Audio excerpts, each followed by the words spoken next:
Okay, we're going to begin this discussion by introducing a new concept or a new idea known as VESPR.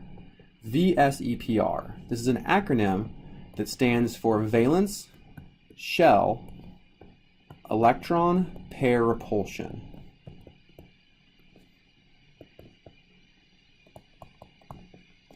Okay, so the idea here is valence electrons repel each other. Okay, wherever there's electrons, they repel each other. Electrons want as much space as possible. Okay, so for example, if we think about the compound carbon dioxide, when we draw it, we always draw the two oxygens as far apart from each other as possible, right? We draw them 180 degrees apart. And that's because logically in our mind, we recognize that atoms, that electrons, want as much space as possible, okay? So this would actually be an example of something that has linear geometry, okay? And we're going to go through all of the different combinations of central atoms and atoms that are bonded to it to actually define all of these geometries, all right? And the nomenclature that I'm going to use here is AX nomenclature. So A stands for a central atom. This would be carbon in carbon dioxide.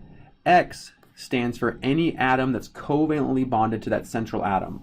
So in carbon dioxide, we would have each oxygen being an X.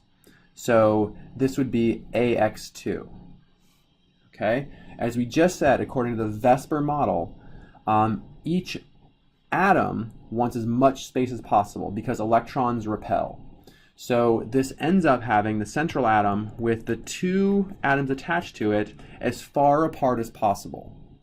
Okay, in fact, this bond angle is 180 degrees. Okay, this geometry is known as linear. All right, so whenever you draw a Lewis structure that has one central atom and two atoms covalently bonded to it, that's going to have linear geometry, and the bond angle is 180 degrees.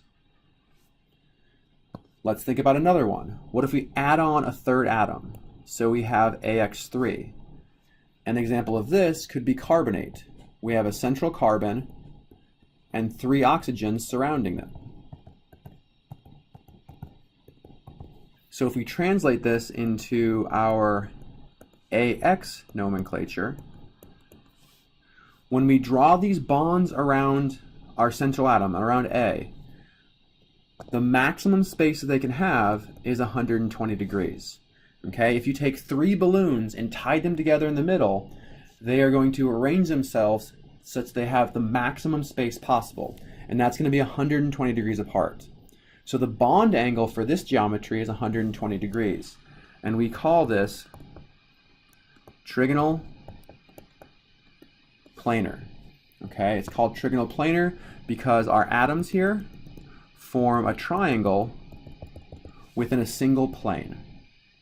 All right, so you can kind of see how it looks like a triangle. If we move on to AX4, an example of this would be methane, CH4. I won't draw it all the way out.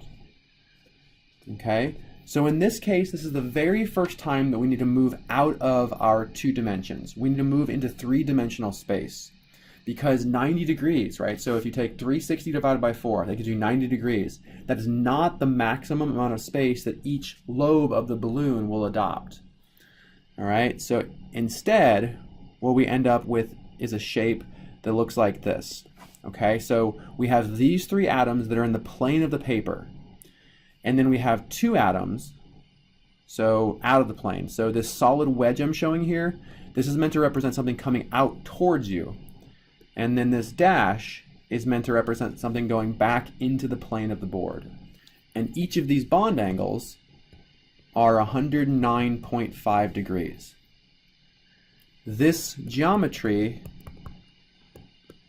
is known as tetrahedral. Okay, these are the three most important parent geometries. As you move through chemistry, these are the three parent geometries that are the most important. A central atom with either 2, 3, or 4 things around it. All right? And the reason they're the most important is because when we think about the octet rule, we cannot go beyond 4 bonds around an atom. But there are more that exist, okay? So if an atom is allowed to expand its octet, we can have an AX5. And if we have an AX5, we have a central atom with 2 atoms in line with it, so they look linear. We have one more atom that is still in the plane of the paper, so we kind of have this T shape. And then we have one atom coming out and one atom going back. All right, so this one's a little bit hard to see, but the idea is that these 3 atoms, right, these 3 form a triangle. And this triangle is all in the same plane, and then coming above, right? So forming basically a pyramid going up, and then we have a pyramid going down. Okay, so it's hard to see when I draw it in 2 dimensions, but when we do our activity in class, you'll be able to see pretty clearly how all of this looks in 3 dimensions. This geometry is trigonal bipyramidal.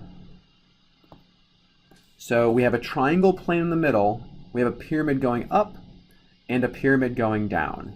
And again, so the triangle plane's in yellow, we have a pyramid going up and we have a pyramid going down. I know it's not super easy to see, but hopefully you can visualize that.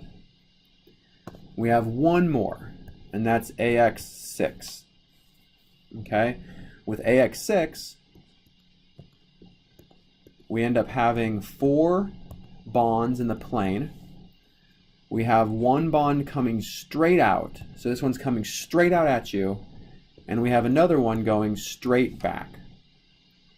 Okay, and the way that I'm drawing these things with the wedges and the dashed lines, these are the common ways of representing these structures in 3 dimensions. Okay, so you should get comfortable looking at this and understanding what it means. Right? This final one is called octahedral. Okay, so every single bond in an octahedron is 90 degrees. So that's something really easy to remember. Every single bond is 90 degrees. The trigonal bipyramidal is the hard one because there's bonds that are 180 degrees. So this is a 180 degree bond. That's a 90 degree bond, and these are 120 degrees. So there's multiple bond angles in trigonal bipyramidal. In octahedral, everything is 90 degrees. In tetrahedral, everything is 109.5. Trigonal planar is 120, and linear is 180. In the next video, we will go through a sequence of removing bonding groups and replacing them with lone pairs and seeing how the geometry changes.